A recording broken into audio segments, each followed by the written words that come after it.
প্রিয় বন্ধুরা আসেন পরিচিত হই। আমার বাড়ি ময়মনসিংহ জেলা ফুলপুর এবং থানা ফুলপুর।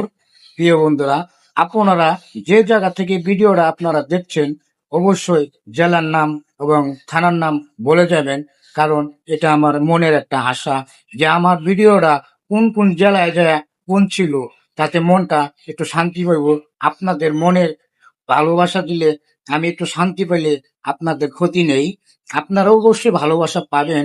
পাশে থাকলে আসলেই মানুষ ভালোবাসা পায়, কারণ এটাই হলো বাস্তব ভালোবাসা। প্রিয় বন্ধুরা, সবাই মাথায় খেয়াল রাখবেন। সকলের প্রতি সবাই যদি আমরা খেয়াল রাখি, অবশ্যই সকলেই একদিন প্রতিষ্ঠিত হতে পারবো। প্রিয় বন্ধুরা, কারণ এটাই হলো বাস্তব জীবন। বর্তমানে প্রত্যেকটা মানুষের ভিতরে কষ্ট আছে, এরপরেও ভালো লাগে ফেসবুকে। ফেসবুক মানেই ভালোবাসা।